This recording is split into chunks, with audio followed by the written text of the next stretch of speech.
German Chancellor Angela Merkel has come out in support of the Eurozone in a major interview on Wednesday.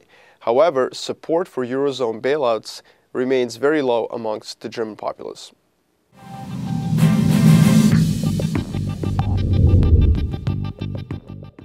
Chancellor Angela Merkel stressed on Wednesday that Germany would not return to the Deutschmark under her watch. She also made it clear that German support for the Eurozone was complete and that Berlin would do whatever it takes to continue to support the currency union.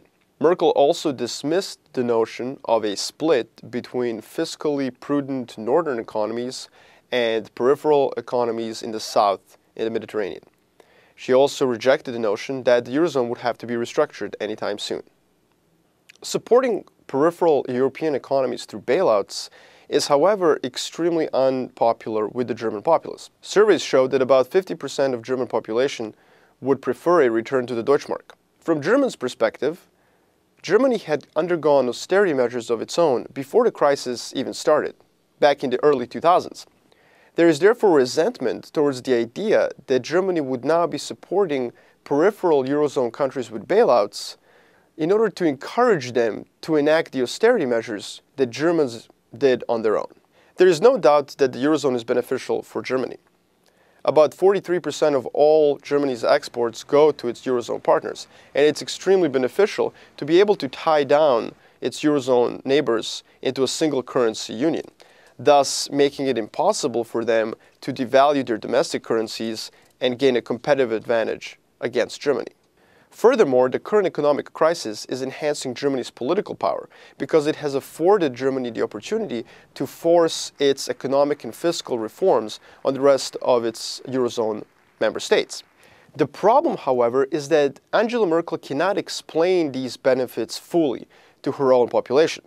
If she went into the specifics of how exactly it is that Berlin has benefited from the crisis and has enhanced its political control of Europe, the Eurozone neighbors would obviously hear that, and this would create a political problem in the relationship Berlin has with the other Eurozone member states. But at the same time, if she was to go into specifics of how exactly Germany will continue to support the Eurozone, beyond the rather vague rhetoric of Berlin doing whatever it takes, then she would have a problem with her own domestic constituents who don't want to really see Berlin continuing to support the Eurozone, especially not monetarily through the bailouts. Unfortunately for Merkel and the German government, they don't have much time to decide how to best speak to these multiple audiences. There are 4 state elections in Germany between February 20th and March 27th, and then 3 more later in 2011. Merkel is essentially going to have to start campaigning for these state election races and really keep campaigning throughout 2011, which will only diminish the ability of Berlin to speak to multiple audiences.